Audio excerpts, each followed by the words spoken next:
When can we start dividing up her jewellery? I heard my daughter say those words at my own funeral while I was standing 15 feet away, alive. My name is Margaret, and I'm 74 years old. 3 weeks ago, I did something most people would call insane. I faked my own death. Not legally, not officially, but I had my lawyer call my 3 children and tell them I'd died from a heart attack. Why would a mother do something so extreme? Because they'd stolen $68,000 from my bank account and refused to return my calls. And I needed to know the truth. Did they love me, or did they just love my money? What I discovered at that memorial service destroyed me, but it also set me free. Stay with me. It gets dark. By 1:12 p.m. on a Saturday afternoon in October 2025, I stood at the back of the community hall, holding my breath, trying not to make a sound. My hands were shaking so badly I had to shove them into my coat pockets just to steady myself. 15 feet away, my daughter stood at a podium, dabbing her eyes with a tissue that never quite touched her face. My mother was everything to us. She said, her voice cracking at just the right moments. People nodded, someone sniffled, and I realized something that made my stomach drop. I wasn't dead. I was standing right there, listening to my own child rehearse grief for a woman she had already buried in her heart. That was the moment I understood the truth. I had spent a lifetime loving people who were quietly waiting for me to disappear. Let me back up for a moment, because this story didn't begin with betrayal. It began the way most heartbreaks do, quietly, in the spaces between phone calls that never came, in the pauses that got longer, in the small moments you tell yourself don't matter, until one day you realize they were everything. Before we continue, don't forget to subscribe, because tomorrow's story is one you can't miss. My name is Margaret Ann Sullivan, maiden name Collins, and 6 weeks ago, I made a decision that changed everything. A decision that most people would call crazy. Some would call it cruel.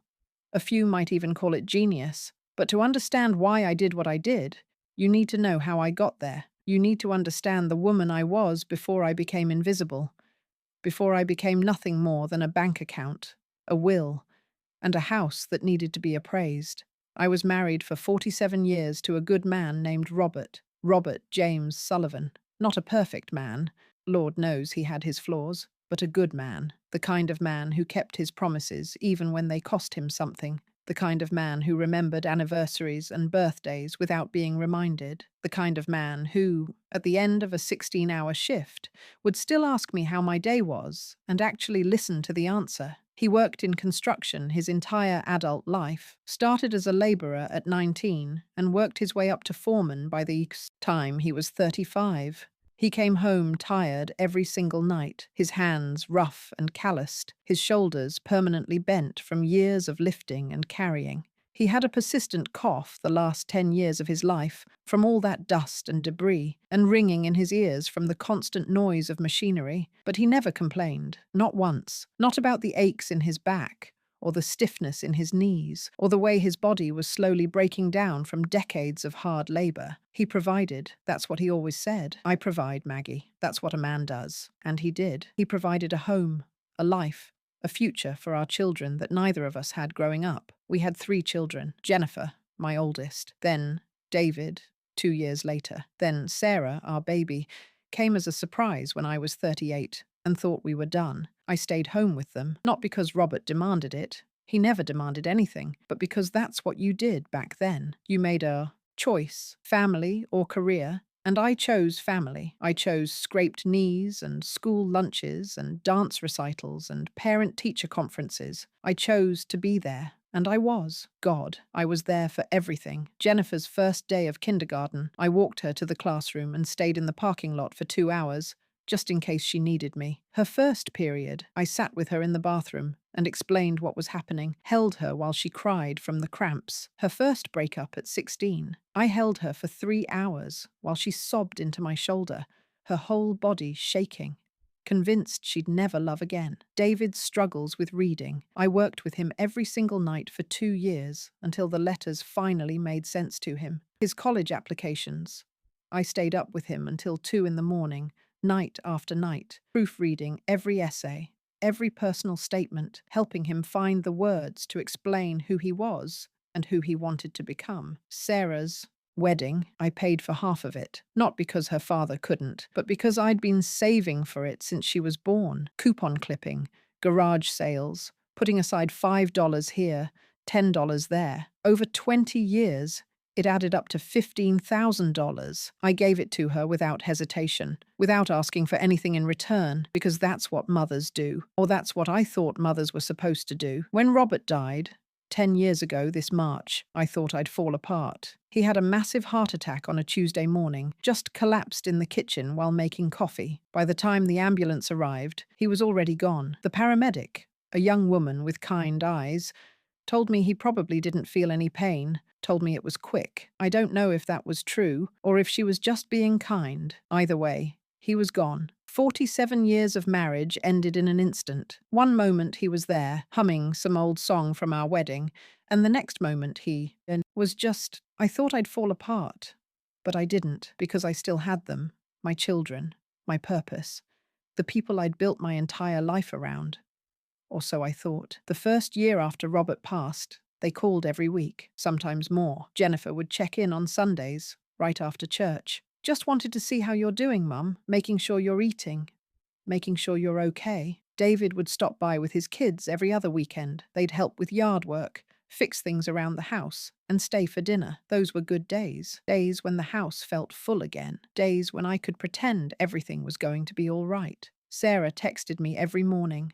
Little messages. Good morning, Mama. Sometimes with heart emojis, sometimes with pictures of her kids. Little glimpses into her life that made me feel connected, needed, remembered. But somewhere between year 2 and year 3, things changed. The calls became every other week, then once a month, then only on holidays. The visits became less frequent. David always had a work trip, a conference, a deadline. Sorry, Mom, I'll come by next month, I promise. Sarah's morning texts stopped. When I asked her about it, she said she'd been busy. New baby, sleep deprivation. I told myself they were busy, and they were. I could see it on their Facebook pages, in the pictures they posted. Jennifer with clients, David at baseball games with his kids, and Sarah at Mommy and Me classes. They were living their lives, lives that no longer had space for me in them. I tried not to take it personally, tried to remember that this was natural. Children grow up. They build their own families. They don't need their mothers the way they used to. But understanding doesn't fill the silence. Understanding doesn't make dinner for one any less lonely. Understanding doesn't stop you from picking up the phone 3 times before putting it down because you don't want to seem needy.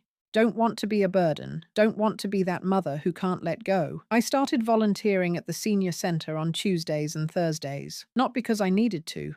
I was still healthy, still sharp, still perfectly capable of taking care of myself, but because I needed to be around people. People who saw me. People who remembered what it felt like to matter. The senior center was in an old church building on Elm Street. It smelled like coffee and old books, and the lavender perfume Mrs. Chen always wore. We played bingo, did arts and crafts, and organized donation drives for the homeless shelter downtown. There was a woman there named Doris, 81 years old, blind in one eye from a botched cataract surgery decades ago, with a sense of humor that could cut glass and a past that would make your hair curl. Doris had been a nightclub singer in the 50s. She'd traveled the country, sung with jazz bands, lived a life most people only dreamed about. Then she'd gotten pregnant, married the father. A mistake, she always said, and spent the next 40 years as a housewife in suburban Ohio. She understood what it meant to disappear. Margaret, she said to me one afternoon while we were folding donated clothes, your kids don't call much, do they? I looked at her, startled. We'd never discussed it. I'd never mentioned it. How did you? You've got that look, she said, her good eye fixed on me with unsettling accuracy. The one we all get eventually, like you're waiting for the phone to ring, but you've already convinced yourself it won't. Like you're practicing being invisible. I didn't argue with her, because she was right. I was practicing being invisible, preparing for it, accepting it. My son visits once a year, Doris continued, her hands moving mechanically through the pile of donated sweaters. Christmas Eve. Stays for exactly 2 hours. Brings a poinsettia, always a poinsettia, and asks about my health, and tells me about his job and his kids. And then he leaves, every year. Same routine, like I'm an obligation on his calendar. Visit mother December 24th, 4 to 6 p.m. She laughed, but it was a hollow sound. Last year, he asked if I'd updated my will recently.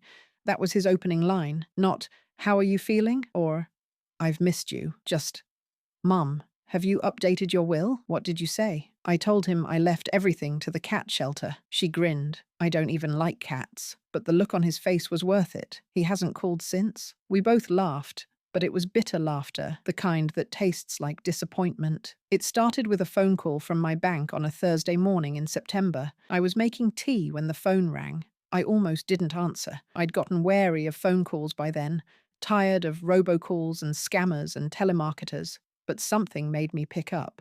"Mrs. Sullivan, this is Amanda from First National Bank. We're calling about some unusual activity on your account." My heart dropped into my stomach. What kind of activity? "Several large transfers over the past 6 months. We wanted to confirm these were authorized by you." I sat down at my kitchen table, the phone pressed against my ear, my mind racing through possibilities. Had someone stolen my identity? Had I been hacked? Had I somehow authorized something and forgotten? "How large?" I asked, my voice barely above a whisper. "Approximately $68,000 total, transferred in multiple transactions." The room tilted. $68,000. More than half my savings. More than I'd saved over decades of careful budgeting and penny pinching and going without. Gone. "Mrs. Sullivan, are you still there?" "Yes," I managed. "Yes, I'm here. I didn't authorize anything. Where did the money go?" There was a pause, the sound of typing. "To an account under the name Jennifer M. Holloway, my daughter, my firstborn. The child I'd held in my arms 32 hours after going into labor. The baby who wouldn't latch, who I'd struggled to feed for weeks until we finally figured it out together. The toddler who called me Mama and held onto my leg when she was scared. The teenager who told me I was her best friend. That Jennifer. Mrs. Sullivan, we can initiate a fraud investigation if you'd like. We'll need you to come into the branch and file." "Can you tell me when the transfers happened?" I interrupted. "The first one was March 15th, $8,000, then April 2nd, $11,500, May 28th, $15,000, June 10th. "Stop," I said. "Just stop." March 15th was 3 days after Jennifer had called to tell me about her promotion. She'd been so excited. "Partner track, Mum. Finally. After 10 years of 80-hour weeks, they're finally recognizing me." I'd congratulated her, told her I was proud, told her she deserved it. She'd thanked me, said she loved me, and hung up. 3 days later, she'd transferred $8,000 out of my account. "Mrs. Sullivan, would you like to come in and discuss this? We can help you." "Yes," I said. "I'll come in tomorrow. We'll have everything ready for you. I'm very sorry this happened." I hung up and sat in my kitchen for an hour, staring at nothing, trying to make sense of something that didn't make sense. I want you to understand something. In that moment, I didn't feel angry. I felt confused. Confused and small and stupid. Like I'd missed something obvious. Like everyone else had been in on a joke, and I was just figuring out I was the punchline. Jennifer was a lawyer. She made good money. Her husband, Richard, was a financial advisor. They lived in a house worth at least $500,000. They drove new cars, took vacations to Europe. Why would she need my money? Why would she take it without asking? I called her that night. She didn't answer. I left a voicemail. Tried to keep my voice steady. "Jennifer, honey, it's Mom. Can you call me back when you get a chance? It's important." She didn't call back. I tried the next morning. Voicemail. Again that afternoon. Voicemail. I called David. "Mom, hi, I'm in a meeting. Can I call you back? It's important," I said. "I really can't talk right now. I'll call you tonight, okay?" He didn't call back. I called Sarah. "Mum, hi, I'm actually right in the middle of something. The baby just woke up, and I'm trying to get dinner started, and can we talk later?" "Sarah, please. I really need to talk to someone." "Later, Mum. I promise. I'm just really swamped right now." Later never came. I went to the bank in person the next day, brought every document I had. Bank statements, identification, Robert's death certificate, and my marriage certificate, everything. The manager, A young man named Marcus, with kind eyes and a patient voice, walked me through everything in a small conference room that smelled like coffee and carpet cleaner. Mrs. Sullivan, it appears someone with access to your account information has been making these transfers over an extended period. Do you have any joint accounts or power of attorney arrangements? No, I said. I live alone. I handle everything myself. I always have. He nodded slowly, his fingers moving across his keyboard. Has anyone helped you with your banking recently? Family members, perhaps? Sometimes adult children will help elderly parents set up online banking or… And then I remembered. 2 years ago, Jennifer had offered to help me modernize my finances. We'd met for lunch at that Italian place she likes. The one with the expensive wine list and the waiters in bow ties. She'd ordered for both of us. She always did that, said it saved time, and then, over pasta I didn't really want, she'd made her pitch. Mum, you're getting older. Not that you're old, but, eventually things get harder to manage. Let me help you set up online banking. Make things easier. That way, if something happens, I can help you pay bills, transfer money if you need it, manage things. You're getting older. Like I was already incompetent.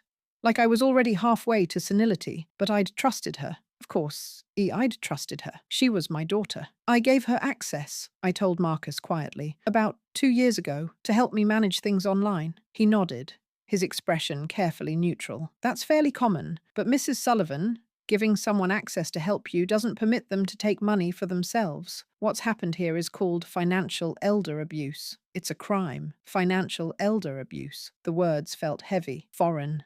Abuse. My daughter was abusing me. Marcus printed out 6 months of transaction records. I took them home and spread them across my dining room table like evidence at a crime scene. March 15th. $8,000 transferred to Jennifer M. Holloway. April 2nd. $11,500 transferred to Jennifer M. Holloway. May 28th. $15,000 transferred to Jennifer M. Holloway. June 10th. $9,200 transferred to Jennifer M. Holloway. July 3rd. $12,800 transferred to Jennifer M. Holloway. August 19th. $11,500 transferred to Jennifer M. Holloway. On and on. Methodical. Calculated. Each transfer is just small enough not to trigger automatic fraud alerts, but large enough to add up to a devastating total. My hands shook as I reached for the phone. This time, I didn't call Jennifer. I called my lawyer. Gerald Hutchins had handled Robert's will when he died. He was in his 60s, wore bow ties unironically, had a reputation for being thorough and honest, and had known our family for 30 years. I sat across from him in his office 3 days later, the bank statements in a manila folder on his mahogany desk, and tried to explain something I still didn't fully understand. Myself. Margaret, he said, after reviewing everything, his voice gentle but firm. This is elder financial abuse. Textbook case. Clear cut. We can pursue legal action. We should pursue legal action. I don't want to sue my daughter, I said quietly. Then what do you want? I looked out his window at the parking lot below, at the ordinary people going about their ordinary days, people whose daughters probably hadn't stolen from them, people who probably still had intact families and Sunday dinners, and grandchildren who knew their names. I want to understand why, I said finally. I want to know what I did to deserve this. Gerald leaned back in his chair, his bow tie slightly crooked, and looked at me with something that might have been pity or might have been recognition. Margaret, you didn't do anything to deserve this, but I think you already know that. He was right. I did know. I just didn't want to accept it. Have you been able to reach her? He asked. No. I've called 17 times over the past 2 weeks. She won't answer, won't return my calls. None of them will. None of them. Jennifer, David, Sarah. It's like they've all decided I don't exist anymore. Gerald was quiet for a long moment. Then he pulled out a legal pad and started writing. All right, here's what we're going to do. First, we're going to secure your accounts, change all your passwords, revoke all access, and set up fraud alerts. Second, we're going to document everything, every call, every message, every attempt to reach them. Third, I want to change my will, I interrupted. He looked up at me. I want to change my will, I repeated. Before we do anything else, I want it in writing that they get nothing. Margaret, please, Gerald. I need to do this. I need to know that if something happens to me, they don't benefit from it. I need to know they don't get to profit from treating me like an ATM. He studied me for a long moment. Then he nodded. All right. We'll start there. A week later, I was going through Robert's old files, something I'd been avoiding for years, because it hurt too much to touch his things, to see his handwriting, to remember. But I was looking for our original estate planning documents, and I knew he'd kept everything organized in the filing cabinet in his study. That's when I found the folder marked Estate Planning, Final. Inside was a copy of his will. His final will was updated 6 months before he died. A version I'd never seen, a version he must have done without telling me, probably to spare me the painful discussion about death and money and what came after. My hands trembled as I read through the pages. Robert had left the house to me, free and clear. Paid off the mortgage with life insurance money so I'd never have to worry about losing my home. He'd set up college funds for each grandchild, $50,000 each, to be accessed when they turned 18. And there was a substantial savings account, nearly $200,000, saved over decades of hard work and careful investing, to be divided equally among Jennifer, David, and Sarah after I passed. Not before, not as loans, gifts, or gradual transfers. After I was gone, after I didn't need it anymore, after they'd buried me and mourned me and said all the things you're supposed to say about someone dead. I sat there in Robert's old study, surrounded by his books and the faint smell of his pipe tobacco that had somehow survived a decade, and I understood. They were waiting for me to die. And Jennifer, smart, ambitious, impatient Jennifer, had decided to speed up the process, not by hurting me physically, just by taking what she thought was already hers, what she thought she'd earned by being born, what she thought she deserved for putting up with me for 73 years. I found myself thinking about something Doris had said weeks earlier. The worst part about getting old isn't the body breaking down, it's realizing you've become an inconvenience, a placeholder, a name in a will. At the time, I'd thought she was being cynical. Now I knew she was just being honest. I tried to talk to them. I really did. I showed up at Jennifer's office unannounced on a Tuesday afternoon. Her secretary, a young woman with perfect hair and a professional smile, looked up from her computer. "Can I help you? I'm here to see Jennifer. I'm her mother." The smile flickered slightly. "Do you have an appointment?" "No, but—" "I'm sorry. Ms. Holloway is in depositions all day. I can schedule something for next week if—" "I'll wait," I said. "Ma'am, her depositions usually run until 6 or 7. You'd be waiting for hours." "I have nowhere else to be." The secretary looked uncomfortable. Let me see if she has a break coming up." She picked up her phone, turned slightly away, and spoke in a low voice. When she turned back, the professional smile was firmly in place. "I'm sorry. She asked me to tell you she'll call you when she has time. She's very busy with this case. Too busy for her mother, but not too busy to steal $68,000. I drove to David's house. It was a nice house in a nice neighborhood, with a 2-car garage, a basketball hoop over the driveway, and a lawn that was professionally maintained. His wife, Melissa, answered the door with a strained smile. She'd never particularly liked me. I'd always sensed that. But she'd always been polite. "Margaret, hi. David's not home. He's traveling for work. When will he be back?" "Thursday. Maybe Friday. He's at a conference in Dallas. Can you have him call me? It's important." "Sure. Of course. I'll let him know." She started to close the door. "Melissa," I said, "please. It's really important." She paused, and for a moment, I saw something like guilt flicker across her face. "He'll call you," she said. "I promise." He didn't call. I went to Sarah's house the next day. She lived closer than the others, in a small house with toys scattered across the front yard and a minivan in the driveway with a baby on board sticker. She answered the door with her youngest on her hip, 18 months old, chubby cheeks, wispy blonde hair. "Mum, hi. Now's really not a good time." "Sarah," I said, my voice steady despite the shaking in my hands. "I need to talk to you about some money that's been taken from my account." Her face went carefully blank, the kind of blank that meant she already knew. "What money?" $68,000, transferred to Jennifer's account over the past 6 months. "Did you know about this?" She shifted the baby to her other hip. "Mum, I don't know anything about that. You should talk to Jennifer." "I've tried. She won't return my calls. None of you will." "Well, maybe she's busy." "For 2 weeks?" "Sarah, this is serious. This is theft." "Mum, I can't get in the middle of this. I have my own family to worry about, my own problems. I'm your mother, I know, and I love you, but I can't get involved in whatever's going on between you and Jennifer. I just can't." And she closed the door, not slammed it, just closed it, quietly, firmly. like I was a solicitor she was politely declining, like I was a stranger, like I was nothing. That night, I sat in my living room in the dark and thought about driving my car into the lake, not seriously, not like I was actually going to do it, but the thought was there, intrusive and ugly and real. I thought about how easy it would be, how clean, how I wouldn't have to feel this anymore, this crushing, suffocating realization that I had given everything to people who saw me as an obstacle to an inheritance. I thought about Robert and wondered what he'd say if he could see this, if he'd be disappointed in our children, or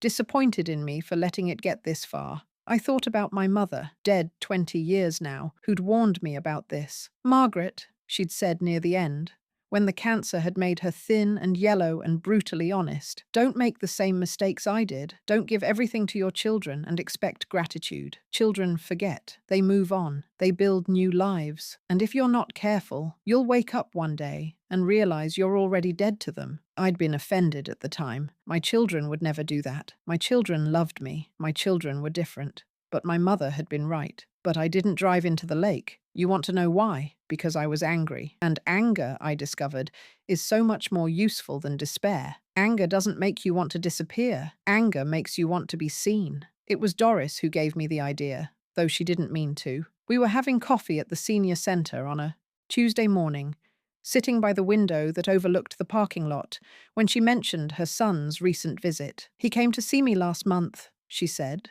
stirring sugar into her cup with slow, deliberate movements. First time in 2 years, drove all the way from Cincinnati, brought his wife, very serious, very concerned. That's good, I said, though I could tell from her tone it wasn't good. You know what he asked me? 5 minutes after arriving, before he'd even sat down? He asked if I'd updated my will recently. I set down my cup. What did you say? I told him I left everything to the cat shelter. She grinned, her good eye twinkling with mischief. The look on his face, Margaret, like I'd slapped him, like I'd committed some unforgivable sin. Have you really? Hell no.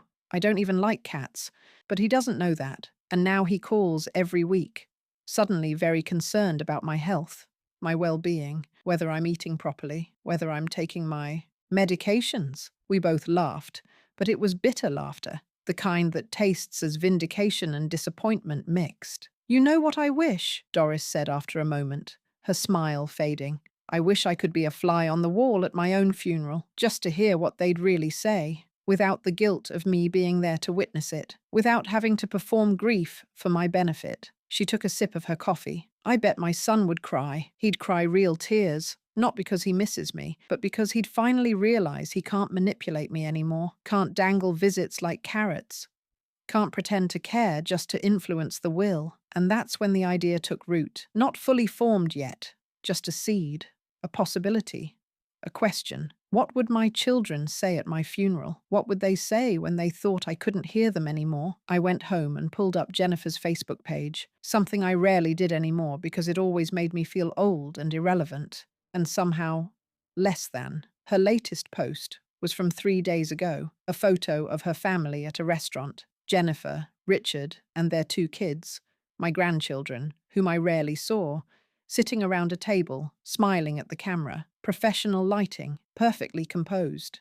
the kind of photo that screamed, "Look at my perfect life." The caption read, "Quality time with the people who matter most." I wasn't in the photo. I hadn't been invited to the dinner. I apparently wasn't one of the people who matter most. I scrolled through her timeline, months of posts, vacations to the Bahamas, work achievements, birthday parties, school events, holiday celebrations.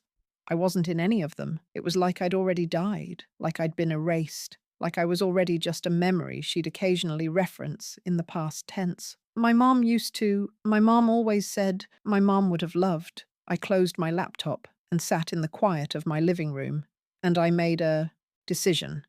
If they wanted me dead, I'd give them what they wanted. Not really, but close enough. I called Gerald Hutchins the next morning. "Gerald," I said, "I have a rather unusual request. I'm listening. I want you to inform my children that I've died." Silence on the other end, long enough that I thought maybe the call had dropped. "Gerald? Margaret, I'm here. I'm just processing what you just said. I want you to tell them I died. Heart attack. Make it believable. Make it sudden. Make it something they won't question." "Margaret," Not legally, not officially. I'm not talking about filing a death certificate or any kind of fraud. I just want you to call them and tell them, that's all. A phone call. Why would you want to do that? I closed my eyes. Because I need to know the truth. I need to see who they really are when they think I can't see them anymore. I need to know if there's anything left worth saving or if I've been loving ghosts for the past decade. Margaret, this is… I know what it is, I said quietly. I know it's extreme. I know it's manipulative. I know it's probably wrong. But Gerald, they won't talk to me. They won't answer my calls. They won't return my messages. They took my money, and they won't even acknowledge it. What am I supposed to do? Just accept it? Just disappear quietly so they don't have to feel guilty? Another long pause. If I do this, he said finally, you have to promise me something. What? That you won't do anything rash afterward. That you'll let me help you through whatever happens next. That you'll talk to someone, a therapist, a counselor, someone about all of this. I promise. And you understand that this could backfire spectacularly, that this could damage your relationship with your children beyond repair. Gerald, my relationship with my children is already beyond repair. I just don't think they've noticed yet. He sighed. All right, give me a few days to figure out how to do this without committing any actual crimes. Thank you. Don't thank me yet. I think we're both going to regret this. Gerald made the calls himself on a Friday afternoon. I sat in his office while he did it,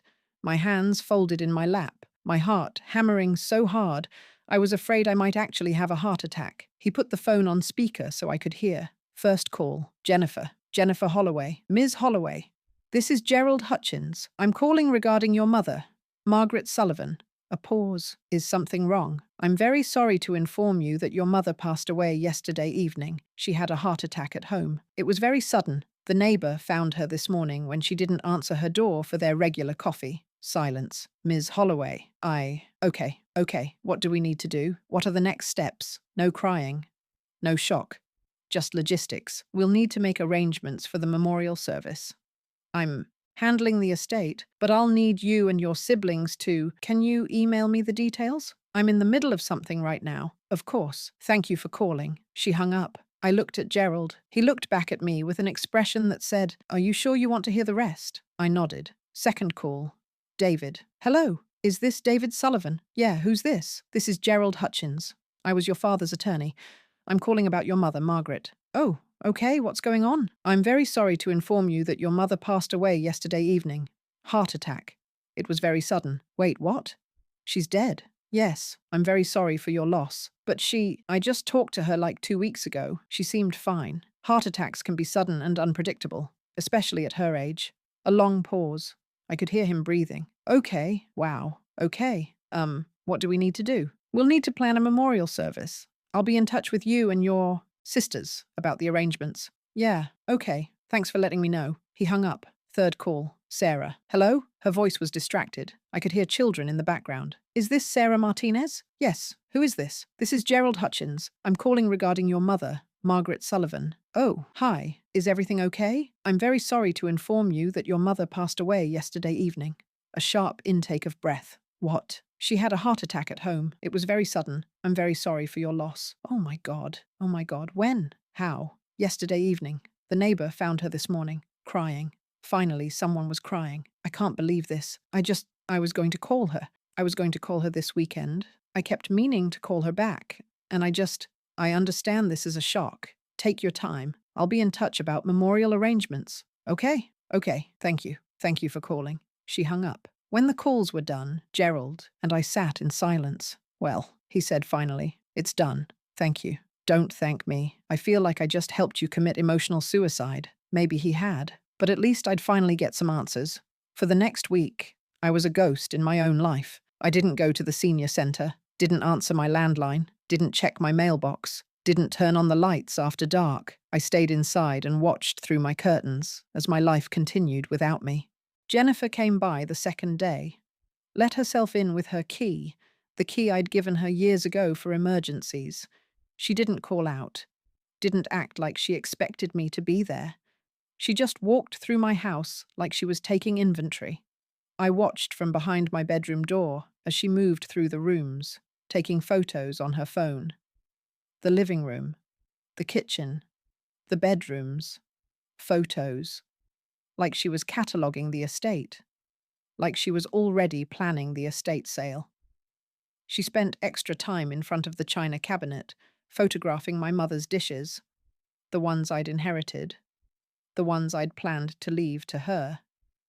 She didn't cry. She didn't look sad. She looked calculating. David came by the fourth day with Melissa. They didn't go inside, just stood in the driveway looking at the house. I watched from the upstairs window as they talked, their voices low. I couldn't hear most of it, but I caught fragments when they got louder. Worth at least 400,000. Could get more if we renovate. Split 3 ways. Might need to sell quickly. They were dividing my home before they'd even buried me, planning renovations to increase property value, calculating their shares, making plans. Sarah didn't come at all during that week. She sent flowers on the 3rd day. To my house. To the house where she thought my corpse had been found. A delivery driver rang the doorbell. I didn't answer, so he left them on the porch. I watched through the window as he drove away, then went out and brought them inside. The arrangement was beautiful, expensive. Lilies and roses and orchids. The card read, "We'll miss you, Mum. Heaven gained an angel. Until we meet again. Love, Sarah, Tom, and the kids." Pre-printed card. Generic message. Not even a personal note. I kept that card on my kitchen counter for the entire week, staring at it while I drank my morning coffee. Heaven gained an angel. The kind of thing you write when you can't think of anything real to say. When you're checking a box, fulfilling an obligation, sending flowers because that's what you're supposed to do when someone dies, not because you actually miss them. The service was scheduled for Saturday afternoon at the community hall on Maple Street, 1 o'clock. Jennifer had handled all the arrangements. Of course she had. She was good at handling things. Gerald told me she'd been very specific about everything. The flowers, the music, the guest list, even the refreshments afterward. She'd planned my funeral like she planned her corporate events, efficiently, professionally, without emotion. I dressed carefully that morning. Dark grey slacks, a black sweater, a wide-brimmed hat that shadowed my face, sunglasses, a scarf wrapped around my neck and lower face. It was late October, cold enough that bundling up wouldn't look suspicious. I looked like a widow at someone else's funeral, which I suppose was accurate in a way. Gerald offered to come with me. "You shouldn't do this alone," he said when I called him that morning. "I need to be alone," I said. "I need to see this clearly, without anyone else's reactions influencing mine." "Margaret, please, Gerald, let me do this my way." He sighed. "All right, but I'll be at my office all afternoon. Call me if you need me. Call me even if you don't. Promise?" "I promise."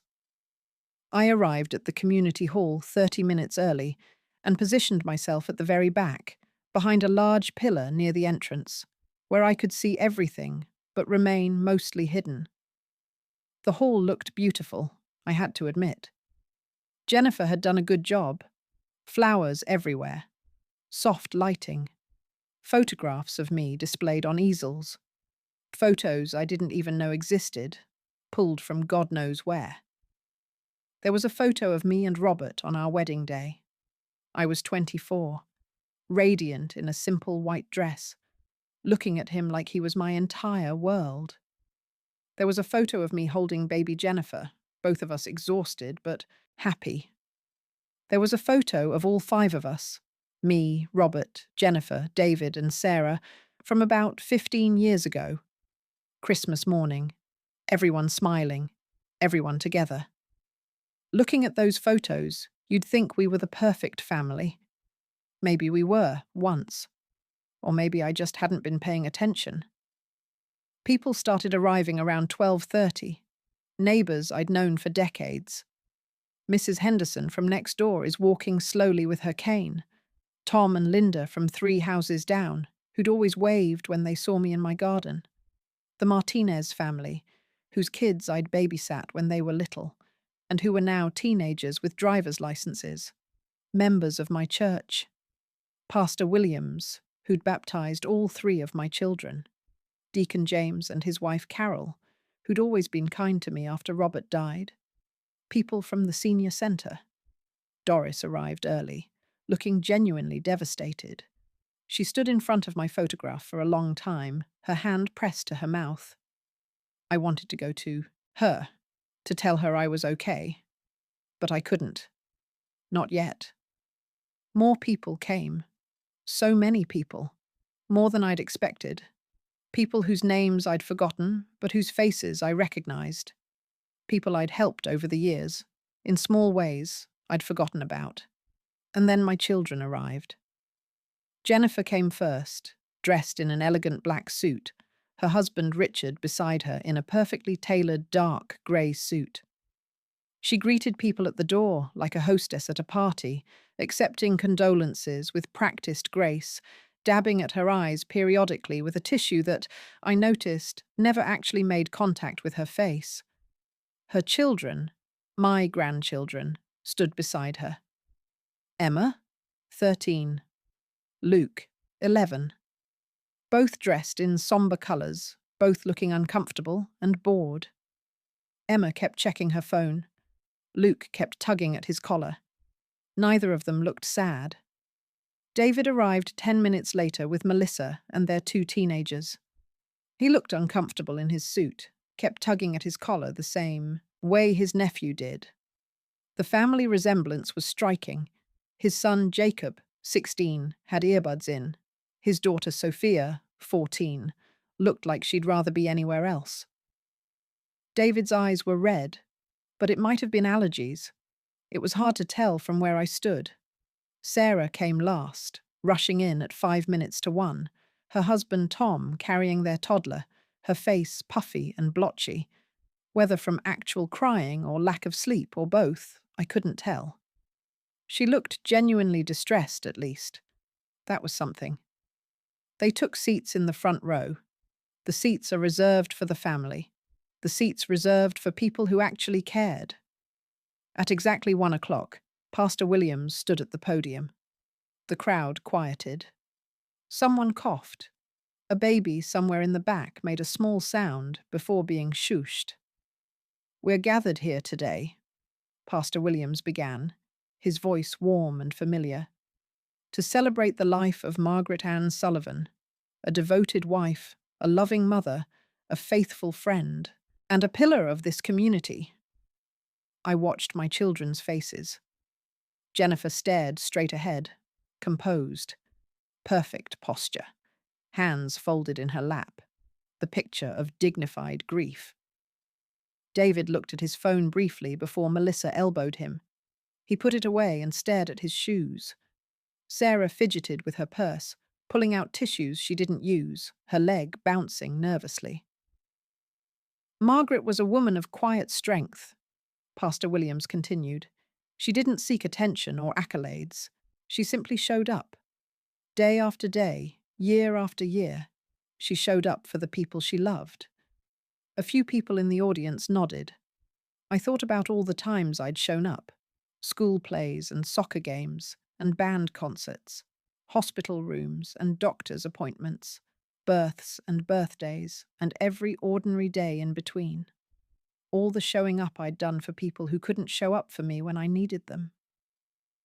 Pastor Williams invited people to share memories. Mrs. Henderson stood up first, her voice shaky. She talked about how I'd brought her meals every week for 3 months after her hip surgery. I'd driven her to physical therapy appointments because her son was too busy. How I'd sat with her when she was lonely and scared and convinced she'd never walk properly again.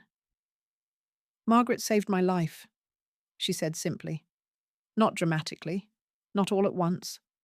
Just little by being there, by caring, by showing up. There was that phrase again. Showing up. Tom from the senior centre spoke next, talked about my volunteer work, my kindness, my sense of humour, how I'd organised the food drive that collected over £5,000 of donations last year, how I'd started the Friday night movie club that now had 20 regular members. Margaret made people feel seen, he said. In a world where so many elderly people feel invisible, Margaret made them feel like they mattered. She'll be deeply missed. Doris stood up next, her good eyes shining with tears. Margaret was my best friend, said, her voice shaking. And I don't say that lightly. I'm 81 years old. I've had a lot of friends in my life. But Margaret was different. She listened, really listened, not just waiting for her turn to talk, but actually hearing what you were saying, understanding it, caring about it. She paused, wiped her eyes. The last time I saw her, we were talking about our children, about how strange it is to raise people who eventually don't need you anymore. And she said something I'll never forget. She said, "The hardest part about being a mother is learning to love people who've moved on without you." My throat tightened. I didn't remember saying that, but it sounded like something I would have said. It sounded like the truth. I'm going to miss her every single day, Doris finished. And I hope wherever she is, she knows how much she was loved, how much she mattered, how much difference she made. She sat down, and several people were crying now, real tears. For me, from people who weren't my children. Then Jennifer stood up. She walked to the podium slowly, carefully, tissue in hand. She adjusted the microphone, looked out at the crowd, let the moment settle. She was good at this. Performance, presentation, controlling a room. My mother, she began, her voice catching perfectly on the word mother, was everything to us. I felt my jaw tighten. She sacrificed so much, gave us everything. Her time, her energy, her whole life was dedicated to our family, to me, to David, to Sarah, to make sure we had everything we needed to succeed. The audience nodded sympathetically. She was always there. Every school event, every sports game, every milestone. She never missed anything. That was true. I'd never missed anything. Even when I was exhausted, even when I was sick, even when I wanted to stay home and rest, I showed up. Always. And now, Jennifer paused, dabbing at her eyes with that tissue that never quite touched her face. Now we have to figure out how to go on without her. How to live in a world where we can't just pick up the phone and hear her voice. Where we can't stop by and see her. Where she's just gone. She looked out at the crowd, her face a perfect mask of composed sorrow. But I know she'd want us to be strong, to take care of each other, to honour her memory by living our best lives, by being the kind of people she raised us to be. She paused again, and I could see her deciding whether to add more or end there. She chose to end there. "I love you, Mum," she said to the photograph. "We all love you, and we'll miss you every day." She returned to her seat, and Richard put his arm around her. She leaned into him, her shoulders shaking slightly. Several people in the audience were crying. I wasn't one of them, because I knew that performance. I'd seen versions of it 100 times. In courtrooms, probably. In client meetings. In negotiations. Jennifer was a lawyer, and lawyers know how to perform. David spoke next. His speech was shorter, more awkward, less polished. Mum was, she was great, really great. She was always there for us, like Jennifer said, always supportive, always loving. She taught us a lot about hard work and dedication and family. He looked down at his notes, then back up at the crowd. I wish I'd spent more time with her these past few years. I wish I'd called more, visited more. I got busy with work and the kids and life, and I always thought there'd be more time. But there wasn't. And now I have to live with that. His voice cracked slightly on the last sentence. That might have been real. I couldn't tell. So I guess what I'm saying is, don't wait. Don't assume you'll have more time. Call your parents, visit them, tell them you love them, because one day they'll be gone, and you'll wish you'd done more. He sat down quickly. Clearly relieved it was over, Sarah didn't speak. When Pastor Williams asked if anyone else wanted to share, she remained seated, staring at her hands, tears streaming down her face. She'd always been the sensitive one, the emotional one, the one who felt things too deeply. But the sensitivity didn't answer phone calls.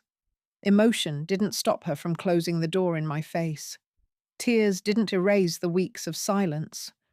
After the service, there was a reception, coffee and pastries that Jennifer had ordered from the good bakery downtown, the expensive one, the one that charged $6 for a croissant. She'd spared no expense. For my fake funeral, for appearances, for the show.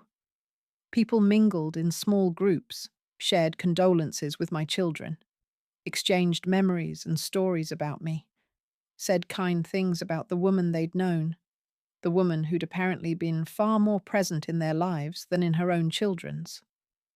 I stayed in my corner, watching, invisible, a ghost at my own memorial service, which was, I supposed, the point. And then I heard it. Jennifer, David, and Sarah, standing together near the coffee table, away from the main crowd. Voices low, but not quite low enough. "So when can we start going through the house?"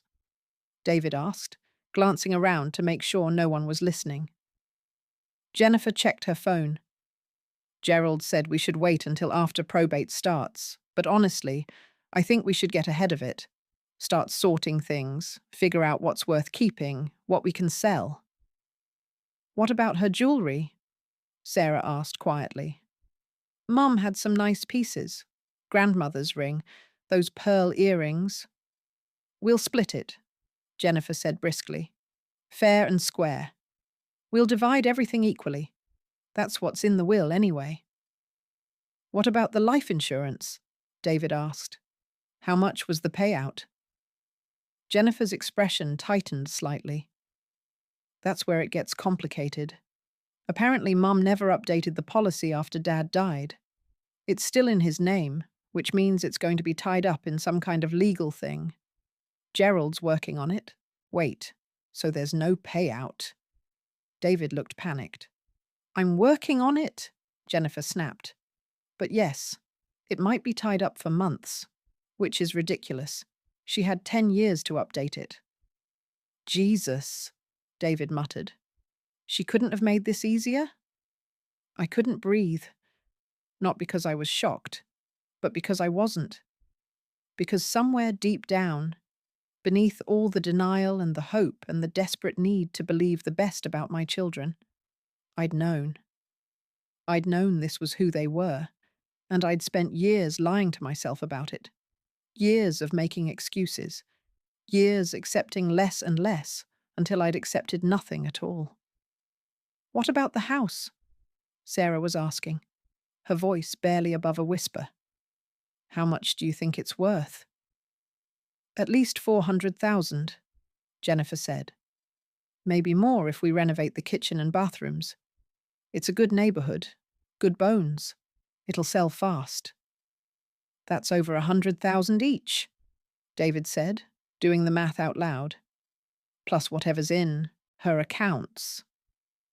"Less whatever she spent living alone for 10 years, Jennifer muttered. God knows what kind of financial decisions she was making.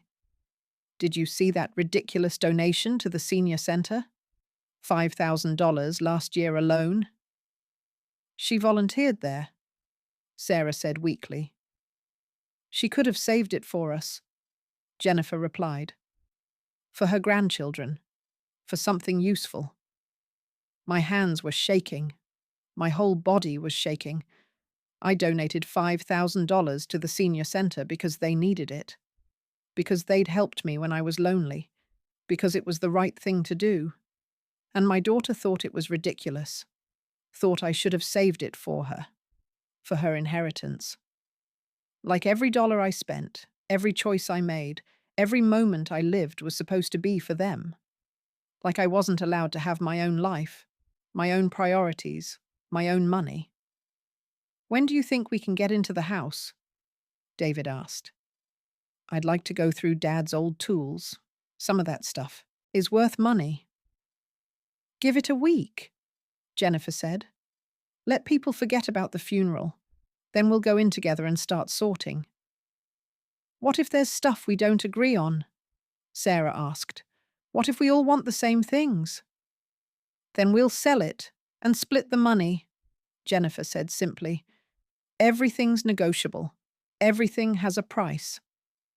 Everything has a price, including me, including my memory, including the 47 years Robert and I spent building a life together. Everything could be sold. Everything could be divided. Everything could be reduced to cash and conveniently distributed. I stepped out from behind the pillar. I walked slowly toward them, my footsteps echoing on the hardwood floor in the look sudden who it is! quiet that was spreading through the room like a wave. Unbelievable. People started noticing. Conversations stopped mid-sentence. Heads turned. Someone gasped. Jennifer saw me first.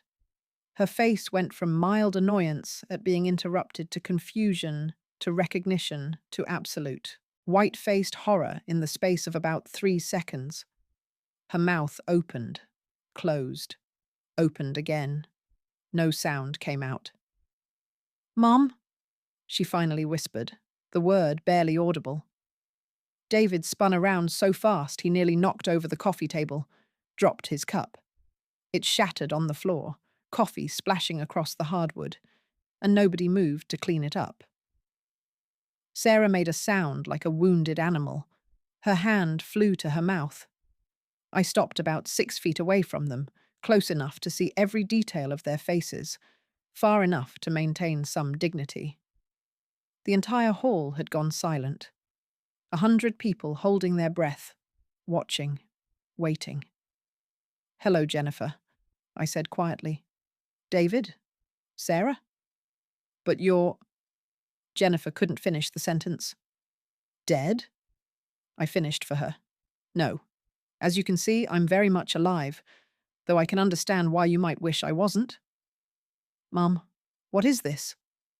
Jennifer's shock was rapidly morphing into anger. Her face flushed. Her hands clenched into fists at her sides. What kind of sick joke? No joke, I said, my voice steady despite the trembling in my legs, despite the adrenaline coursing through my body. Just a mother wanting to know what her children really thought of her, what they really felt, who they really were when they thought she couldn't see them anymore. Now I know. You faked your own death? David looked like he might throw up. You faked your own death just to... what? To spy on us? I didn't fake my death, I corrected. Gerald made some phone calls, that's all. No death certificate, no legal documents, no fraud. Just information. Information you were given and accepted without question. Because why would we question it? Jennifer's voice was rising. Why would we think our own mother would do something so manipulative? Manipulative? I repeated the word slowly. You want to talk about manipulative? You took $68,000 from my account, Jennifer. My money. Money I'd saved over decades. Money that was supposed to see me through the rest of my life. And when I tried to talk to you about it, you wouldn't answer your phone. The crowd shifted, murmured. Someone whispered something I couldn't hear. Jennifer's face went from red to white. That's not You don't understand. Then explain it to me, I said. Explain why you needed to steal from your own mother. Explain why you couldn't just ask. Explain why you ignored my calls for 2 weeks while I sat in my house alone, trying to figure out what I'd done to deserve this. She didn't have an explanation, or if she did, she couldn't find the words. Mum, please, Sarah tried, stepping forward, her voice shaking. Mum, please. We can explain. It wasn't supposed to happen like this. How was it supposed to happen? I looked at her. Really looked at her.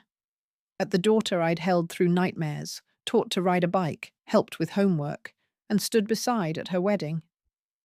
How exactly was this supposed to go, Sarah? You sent flowers to a house where you thought my corpse had been found. Flowers with a pre-printed card. Heaven gained an angel.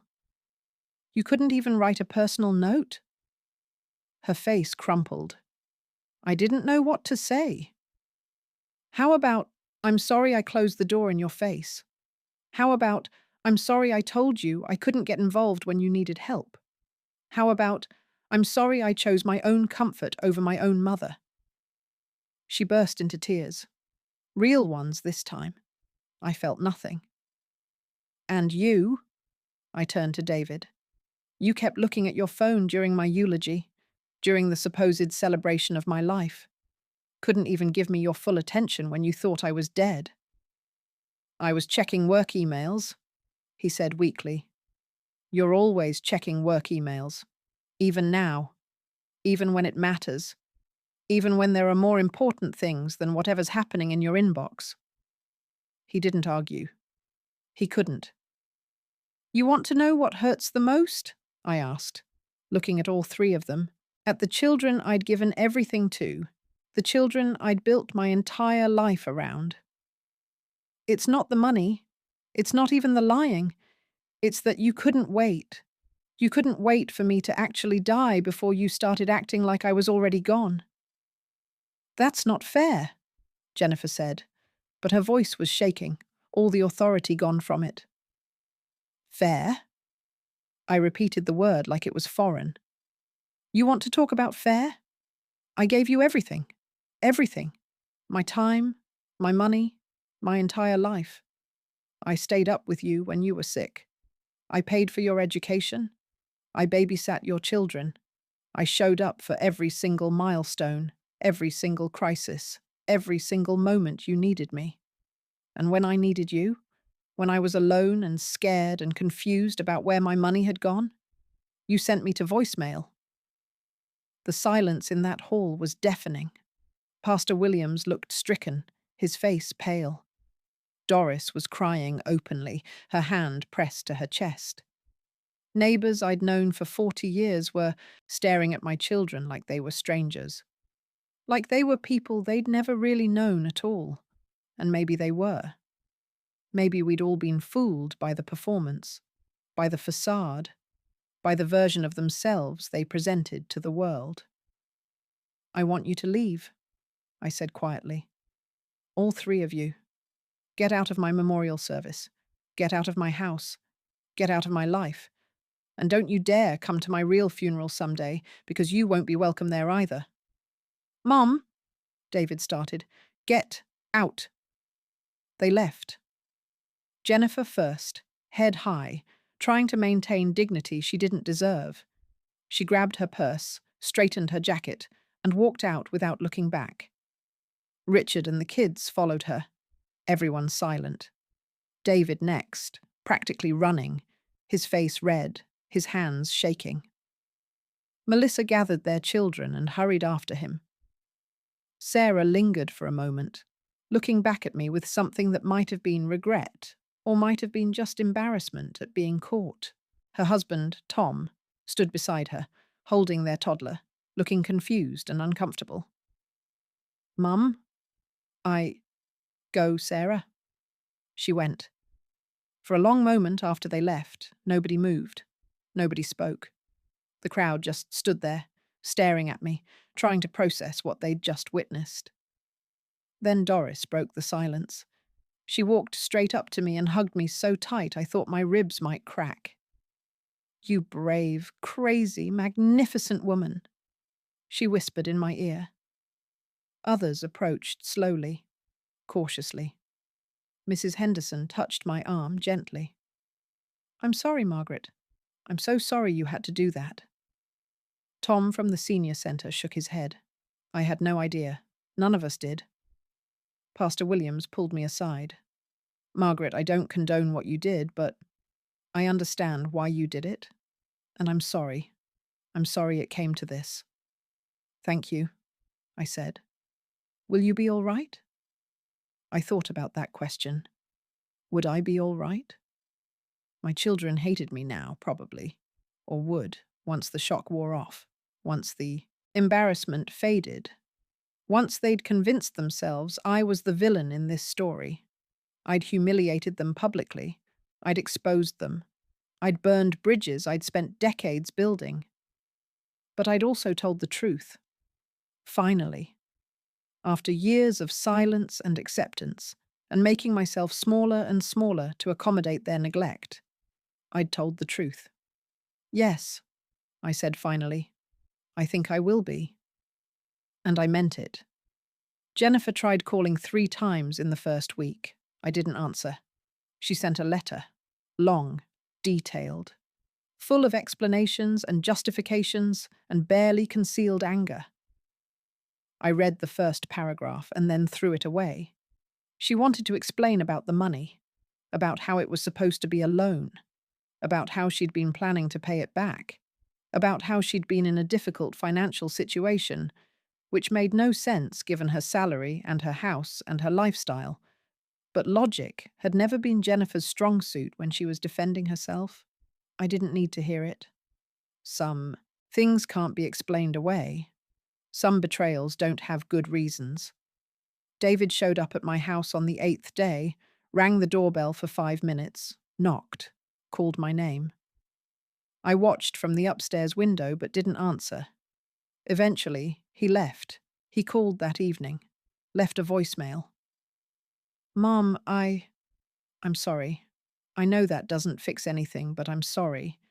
I got caught up in everything, work and the kids and life, and I lost track of what mattered. I lost track of you, and that's on me. That's my fault. I don't know if you'll ever forgive me, but I'm sorry. I'm really, really sorry." He sounded like he meant it. Maybe he did, but sorry doesn't undo what was done. Sorry doesn't erase the weeks of ignored phone calls. Sorry doesn't give me back my money or my dignity or my belief that my children loved me more than my bank account. Sarah sent a long text message apologizing, explaining, and justifying. Started with, "Mom, I know you're mad, but," and continued for several paragraphs. I deleted it without reading past the first line. If an apology starts with "but," it's not really an apology. It's an excuse. Gerald helped me change all my passwords, revoke all online banking access, and set up fraud alerts and security measures. He filed a police report about the theft. Jennifer would have to answer for it eventually, though I suspected she'd find a way to make it go away. Lawyers usually do. He also helped me update my will, my new will, my final will. I left the house for Habitat for Humanity. They could sell it and use the money to build homes for people who needed them, people who'd actually appreciate it. I left my savings, what was left of it, to the senior centre. They'd helped me when I needed it. They'd given me purpose when my children had made me feel purposeless. I left specific items to my grandchildren, but with conditions. Robert's watch for Jacob, but only if he could tell me 3 things about his grandfather, and he'd have to ask someone other than his parents to learn them. My mother's ring for Emma, but only if she volunteers at a senior centre for 6 months first. Photo albums for each of the grandchildren, with instructions that they couldn't access them until they were 25, old enough to maybe understand what family actually means. I left my children exactly $1 each, and a note that said, "You got your inheritance early. I hope it was worth it. I hope every penny you took from me brought you joy. I hope you spent it on things that mattered. I hope you remember where it came from every time you look at what it bought you. I hope I haunted your conscience the way your betrayal haunts mine. I loved you more than anything in this world, and you loved my money more than you loved me. That's not on me. That's on you." Mom. Here's what I learned. You can love people with everything you have and still not be enough for them. You can sacrifice your whole life and still be seen as an obstacle. You can give and give and give until you're empty, and some people will just complain you didn't give more. And that's not your fault. I spent 73 years believing that motherhood meant erasure, that being a good mother meant making yourself smaller so your children could be bigger. That sacrifice was love, and love was sacrifice, and anything less made you selfish. But I was wrong. Being a good mother means teaching your children that love isn't transactional, that family isn't an investment portfolio, that people aren't just placeholders for inheritance, that showing up matters not just when someone's alive, but especially when they're alive, when they can still feel your presence, when they can still benefit from your love. I didn't teach them that. Or maybe I did, and they didn't learn it. Either way, by the time I realized what had happened, it was too late to fix it. But it wasn't too late to acknowledge it. And it wasn't too late to stop accepting it. I'm not a victim. I want to be clear about that. I made choices. I enabled bad behavior for years. I ignored recontinue 3:27 p.m. flags because I wanted so desperately to believe my children were better than they were. I accepted less and less until I was accepting nothing at all. That's on me. But their choices, those are on them. The choice to steal, the choice to ignore, the choice to value money over relationships, the choice to wait for me to die so they could divide my belongings. Those choices belong to them, and they have to live with them, just like I have to live with mine. I go to the senior centre every Tuesday and Thursday still. Doris and I have coffee. We laugh about the whole thing now, though it's still a raw kind of laughter, the kind that covers up pain with humour because the alternative is too much to bear. "You should write a book," she told me last week, grinning over her coffee cup. "No one would believe it," I said. "Oh, they'd believe it," she said. "Every person with adult children would believe it. They just wouldn't admit it. Wouldn't admit that they recognize themselves in your kids, or their kids in your kids, or themselves in you." I've made new friends, joined a book club, started taking a watercolor painting class on Wednesday afternoons, started living for myself instead of waiting for phone calls that weren't going to come. It's strange, building a life at 74. Strange, but not bad. Actually, not bad at all. If you're listening to this and you have aging parents, I want you to ask yourself something. When was the last time you called them just to talk? Not because you needed something, not because it was a holiday, not because you felt obligated, but just because you wanted to hear their voice. When was the last time you visited them without looking at your watch, without rushing through the conversation, without treating it like an item on your to-do list? When was the last time you said thank you for the things they sacrificed that you'll never fully understand? When was the last time you treated them like people instead of obligations? Like individuals with their own thoughts and feelings and needs instead of just mom or dad or roles they're supposed to fill in your life? And if you can't answer those questions, call them. Today. Right now. Before you become the child standing in a community hall, listening to a pastor eulogize a parent you never really knew, dividing jewelry and real estate, and wondering why you feel so empty. before you become the child who realizes too late that your parent isn't a bank account or a will or a future inheritance, but a person who loved you more than anything and got nothing in return except loneliness and betrayal. Call them while you still can.